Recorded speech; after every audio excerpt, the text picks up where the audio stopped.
Here at Studio Stillwater, we're building a community through conversation. And here's how you can be a part of that community. We are on the Patreon membership platform. That provides us with ways to connect with you, our listeners. As patrons of Studio Stillwater, you'll get exclusive access to the community and bonus content while supporting and shaping our work. Community memberships are $5 a month. We also have opportunities for local sponsors starting at $50 a month. Just go to patreon.com/Studio Stillwater to join our community. Thanks again. Chris and I are beyond grateful to all of you for sharing your time with us.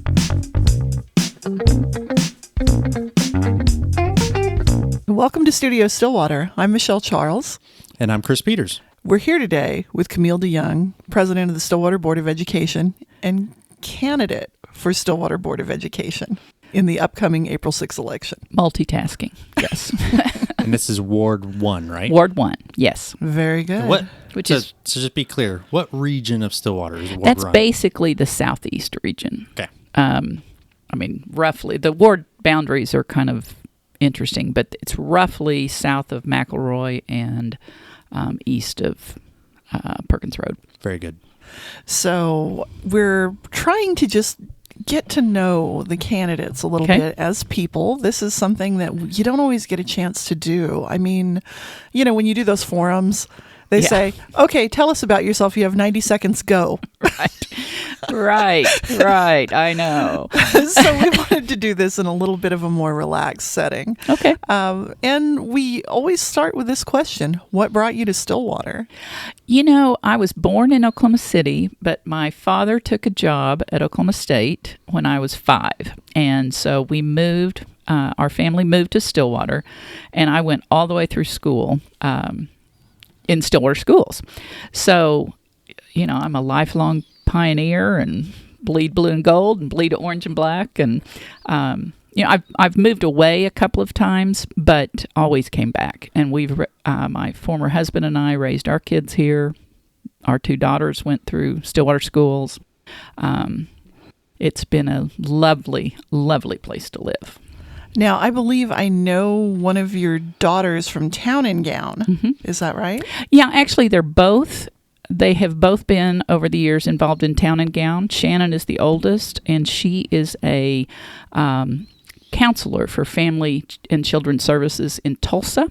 And so she's a school-based counselor, which means she works for Family and Children's Services, but she is located at the schools, at school sites. So she gets to kind of have the pleasure and the privilege of seeing kids, but she doesn't have to worry about all the maybe not so fun jobs of school counselors.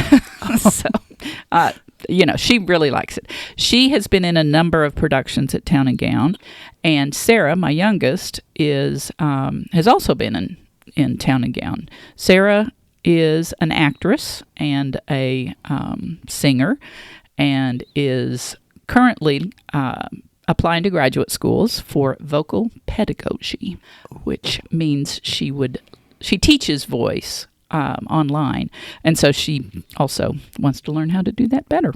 So, very cool. Now, did you ever do anything at Town and Gown? No, I was the shoe lady person. I was the when the girls were in The Wizard of Oz, I was in charge of the shoe room, which is where the kids from The Wizard of Oz were located in between scenes. No, they do not get any acting ability from me. So the shoe room is more like the entertainment, like keep them busy until it's ready for them to go out for their part. Right. I don't know if you've ever been backstage at Town and Gown, but there's not that much room, and so I call it the shoe room. It has a bunch of shoes in it, and so when the munchkins would come in and off. I didn't know if that was an official theater terminology. Oh, I don't think it's. Well, I would have to ask my children, but I don't think so. I think it's just that's where they store shoes and they had space for kids. And well, then you've probably wrangled my kids. They've been in a couple Town and Gowns. Have they? Oh, that's wonderful. Well, yeah. It's a wonderful community theater. Very, very supportive people. Shannon was president of the board, the Town and Gown board, for a while, and they've just been wonderful to our family. Very, very cool. So what other types of activities did your kids do or have you done since you've lived here? When I was in high school, I was involved in band, and then I was a swimmer. So I competed for the high school as well as for the Stillwater Aquatic Club. I was a cheerleader, so every time the fight song goes off, I can start waving my arms around. My poor kids, when we would drive into Stillwater from when we lived in Oklahoma City, we'd cross the bridge over Stillwater Creek, and we'd all sing the fight song. So that was a little geeky, but anyway, I got all 3 degrees from Oklahoma State. So my bachelor's is in mathematics education, and I taught 2 years at Cushing and 1 year at Chandler High School Math. And then I came back for a master's degree in industrial engineering. Then I worked for a couple of years, came back, and 6 years later got a PhD. Okay. 6 years and a baby. That counts. Yeah, it does. Mm-hmm. So then did you go on faculty at OSU? I did. I was a visiting professor for a year or two, and then I had the privilege, honestly, to interview and be selected for a faculty position, because that's kind of rare in academia to get to stay at your alma mater. So my parents were still here. My father died 30 years ago, but my mom's still here, and the girls got to grow up in basically the same environment I did. It's been such a blessing. I think I interviewed your mom about her convertible. Probably. Yeah, I should talk about my mom. My mother is 95, and she drives, she doesn't drive that much now, but up until a year ago, she was driving a 1976 MGB convertible. Cool as heck. Yes, I ma'am. love her car. Yes, ma'am. And, she's got this lovely white hair, and she just put the top down, and away she would go. And it's when I drive it now, people are like, they kind of take a second look and go, who are you in Mary's car? Now, it's funny because I remember Mary telling me that that when everybody was younger, that you guys would ask to drive her car, and she would be like, no, that's my car. So you're probably very honored to be able to drive it now. Yeah, it was a while before. Now that I think about it, you're right. That's so funny. One thing, Michelle, I'd like to clear up, just because most people who know me or my mother know this, but I live with her now. Oh, okay. And she lives on Lakeshore Drive, and that's in Ward 4, I believe. So when I was getting ready I didn't think I could run again because I didn't live in Wedgwood full time. Right. And so I called the Oklahoma State School Board Association, and I called our school lawyer, and I asked them both, told them the situation, and they asked if I still paid taxes in Wedgwood, if I still owned the home, received mail, etc., which I do. And they said, no, and that's still your permanent residence. So okay, anyway, I'm glad you addressed that. Yeah, because I just don't want to, have anybody have any questions about that. Sure, that makes good sense.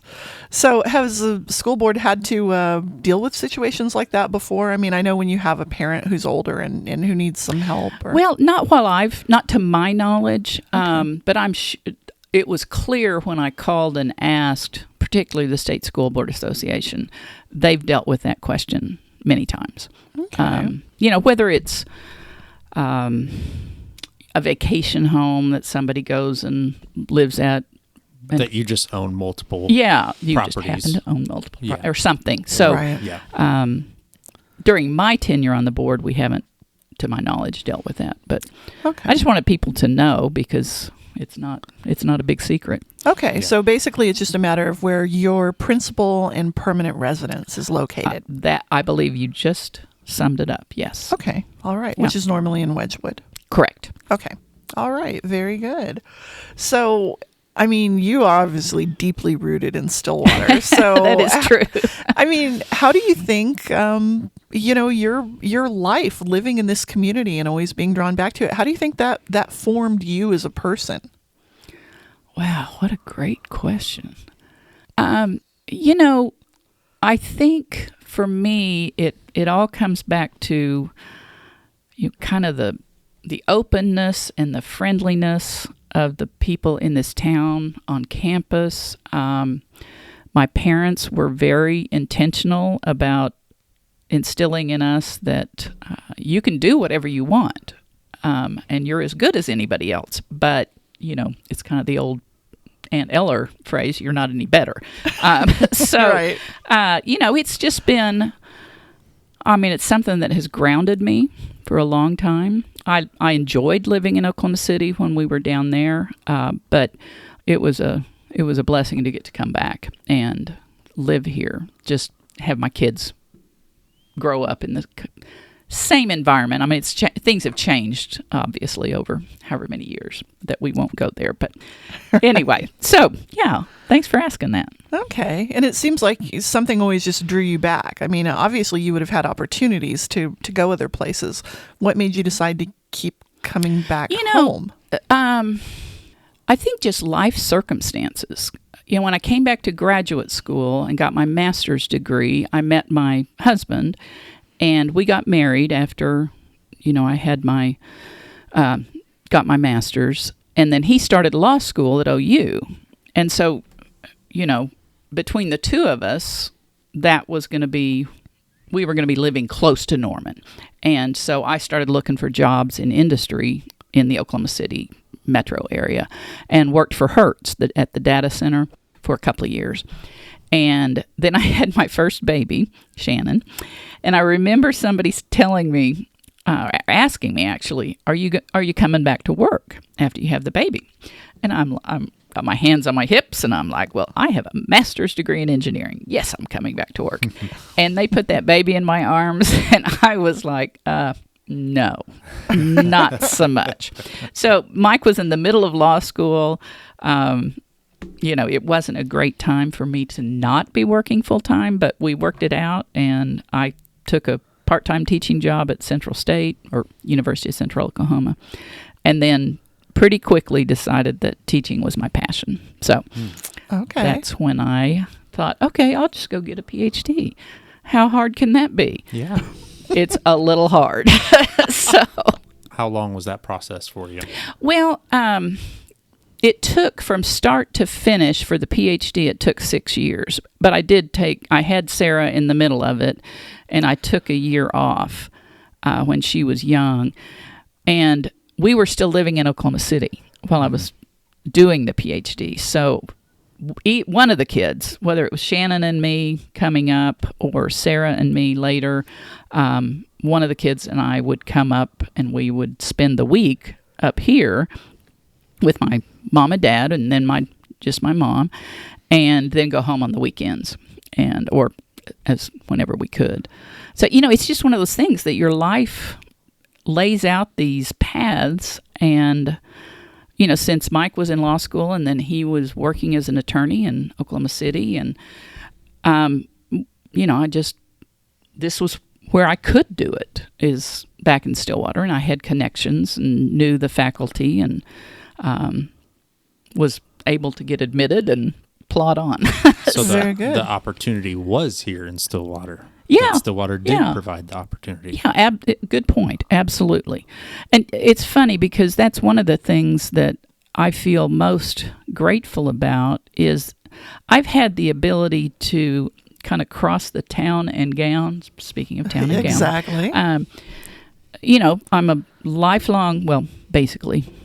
longtime resident of Stillwater, graduate of the public schools, but I'm also, a retired faculty member from the university. And, that has shaped me. Just being able to straddle those two worlds. And many people in Stillwater do that. It's not just me, but it's something that's been really important to me. Well, and it seems like that's really a key characteristic of a college town, right? Yeah. When you have a town like Stillwater that's of kind of a moderate size, that's, basically sort of dominated by a big public university. I mean, there are several towns around the country that are kind of in the same situation. And whenever I go to one of them, it feels familiar to me. Yes. If you go to Manhattan, Kansas, yes, you're going to feel like you're in Stillwater, only it's purple and white rather than orange and black. Mm-hmm. Exactly. I was in Columbia, Missouri for a conference, for a training one time. And I remember walking around all week, seeing, around near the campus, thinking, okay, this all feels pretty familiar. I mean, they even have like Shakespeare's Pizza right across from campus, right? So it's a very similar sort of feeling, but I kept thinking there's something wrong. There's something weird. What is weird about this place? And I was sitting in Shakespeare's with a group of people eating pizza, and I looked around, and all of a sudden I realized I had not seen anyone wearing orange in almost a week. Oh. Yeah, that's traumatic. Your color palette just changed. It's like, what's with all this black and gold? I don't understand. Oh, God. But funny. But it is funny how how that happens. So you said that you're retired now. I am. I retired in August after 26 years on the faculty in industrial engineering at Oklahoma State. Congratulations. Thank you. It has been wonderful. It's interesting because my mom kept telling my parents were both on the faculty at OSU. Mom in education and my dad was in business after he stepped down as legal counsel. So, I just grew up in that world. And when I was swimming, half the kids on the team, their parents were faculty. You just think, oh, okay, well, Dr. Willem or Dr. Job or, whomever. That's just what you do. But it really became a sense of family. Yeah. Honestly. So. Okay. Well, so now that you're retired, I mean, what do you do for fun? How do you keep yourself busy besides serving on the school board? People have asked me that, and I was a little bit worried about it. My mom told me you would know when it's time to retire, and I did. And it had nothing to do with COVID. It was a decision I made, over a year ago. But I was a little worried about what I would do.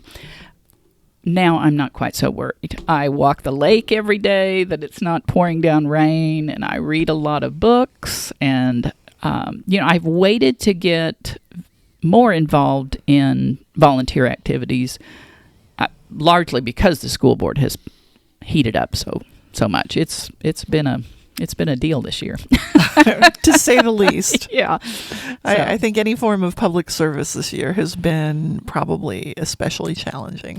Well, it has, and I have spoken to a couple of other school board members across the state about this. I think the good thing about our situation in terms of the school board is people are much more aware of the board and the decisions. And both, there are people who agree and there are people who disagree with almost everything we've done. But just the fact that people are engaged and watching the board meetings and, reading articles, say, that you publish or something, that's nothing but good. For sure. I think it's similar to also possibly as teachers with parents over this last year, too. Mm-hmm. There's been a lot more engagement there. And teachers previously were always asking, like, if we can get the parents more involved. Mm-hmm. And now it's like, okay, we're more involved now. You got to watch what you ask for. In a different, different scenario, not the ideal scenario. But it seems that, like, you're right, more engagement has hopefully led to more knowledge, right, and led to more understanding of what our local, elected officials in various ways, that they truly have the deeper impact on our day-to-day lives. Right. And why are we here? Well, yeah, because you're not getting absolutely. paid. No, we are not, which is kind of a misconception too, but that's okay. Well, in school board, when I cover school board filings, there are so many districts where they're lucky to have one candidate per seat. Yeah. There are some that basically go unfilled sometimes. Well, and I'm glad you mentioned that, because that is, it's not dangerous, but it's limiting. Because what happens if no one files is the board appoints someone. And so, when you're appointing people and you're interviewing them, and we do our best to be, comprehensive and really think about it, but boards tend to pick people like themselves. And, that's not the best thing for a robust, functioning board, in my opinion. Well, and I would think it kind of honestly goes against the whole purpose of having a ward system in the first place. Right. Yeah. Because... Are those appointments generally have to still be people that live in that area? Yes. Okay. Yes. Yeah. Unless no one applies to be appointed. And then the board can appoint anyone. Got it. And it gets a little complicated because if someone resigns from the board or moves or whatever, if they have served over half their term, then they just serve out the remainder of the term. So when I was appointed, Mike Dix is who I replaced. And so he had moved and had served over half his term. So I finished out his term, 2 years or so. And then I ran for election. Okay, but then if you have not served half your term when you resign, then you wind up in a situation with, like Steve, exactly, where you're appointed until the next election. And then you have to run for your own term at that point. And the thing with the wards that I think people really don't always understand is, yes, we are elected from a ward, but we represent and are voted on by the entire city. So, the school that's in my ward is Highland Park, and I have a near and dear relationship with Highland Park. But I also, I live very close to Skyline and the junior high, and, we've got all these other parts of town that we speak for. And so it becomes kind of an interesting, who's your constituency kind of thing. But I've never had any issues where I thought I was conflicted about what to do because I lived in Ward 1. It's really what's good for kids. So, I mean, we talked a little bit about, what it's been like serving on school board. I mean, so, we've talked about your values and your background and your commitment to Stillwater, your roots in Stillwater. I mean, how did all that push you to serving on the school board? Well, it's so funny you should say that, because I don't consider myself a very political person. I'm not very good at... I tend to think I know what needs to be done, and it's real clear to me. I don't always, do a very good job of bringing people along with me. So I never thought I would serve in public office. I wouldn't, I just didn't think that was going to be a thing. I think school board for me, since it's non-political, it's not partisan. It's not partisan. It's not a partisan correct. election. It's not a partisan election. So I think that's probably one of the only places that I would serve in an elected position, just because, that's just me. I just think that's the better way to be. So... Well, and for people who don't know much about serving on a school board, I think a lot of people, first of all, don't realize you don't get paid. They don't realize the extensive training that is required, and they don't realize that you've basically signed away half a decade of your life when you agree to a term on school board. Which it's kind serious of business. Yes, well, and it kind of explains. Yeah, and I didn't know that, Michelle. I mean, when I was still working, I was still on the faculty, my mom is in good health, but, she's getting older, so I just wanted to make sure I had enough time for her, too.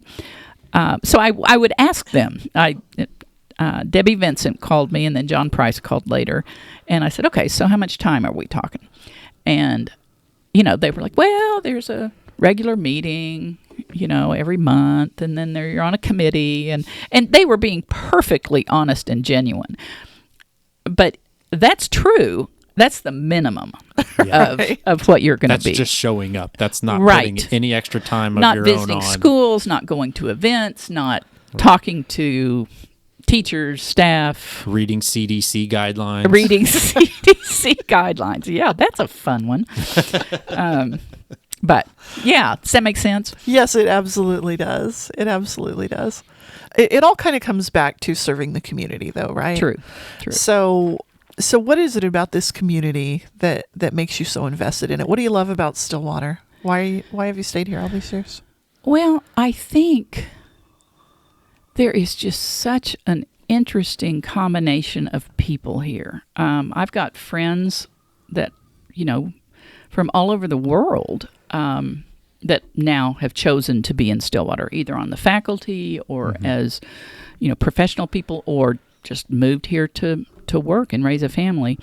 So I think just sort of the down-home nature of the community where people care about each other. And, this community has shown that over and over again. I mean, between the university and having more tragedies than we deserve, and the community having suffered tragedies as well, this community rises to support each other. I think Randy Blake, who I don't know personally, but his brother is Ryan, the middle school principal, and that the example of how the community has supported him. It's my understanding he and his wife are staying in a condominium that was provided by a resident, and it's just remarkable. And maybe it happens everywhere. I don't know, because this is the longest place I've ever lived, but it's certainly, and people are passionate about their kids, about education, and as we talked about earlier, they have every right to be. So I prefer that they let us know what they're thinking, rather than, kind of be upset about something and then we don't have any a chance to address it, if that makes sense. What else would you want people to know about you? What should people understand? I'm a teacher first and foremost. So if I have a bias, it's for teachers and staff that work with kids. I've told folks that I look at the school board in, usually there's an organizational chart where it's kind of a pyramid. Well, I look at it as an upside down pyramid, and the school board's at the bottom. I understand that people think we have a lot of power and can do a lot, but we're not the ones in the classroom every day just developing relationships with kids that last forever. And so, our teachers' aides, our cafeteria workers, our bus drivers, the rest of us are all here to just support them, in my opinion. So. Okay. All right. Well, thank you so much for sitting down with us today. It was fun getting to know you a little bit better. Thank you. And tell your mom I said hi. I will do it. And if you see her driving around in that MGB, call me. I will. I need to know that. All right. That sounds great. Well, thank you, Camille. Of course. Thank you.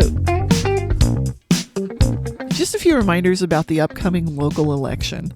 March 30th is the deadline to request an absentee ballot. You'll need to reach out to your local election board in order to do that. April 1st and 2nd will be early voting. That will be done in person at the Payne County Election Board on the second floor of the Payne County Administration Building at 6th and Duck. April 6th is Election Day, and the polls will be open from 7 a.m. to 7 p.m. So please go vote in the local school board and municipal elections. Our next candidate interview is with Carly Santelli. She's running for the seat in Ward 1 for the Stillwater Board of Education. Our mission at Studio Stillwater is to elevate local voices to tell local stories.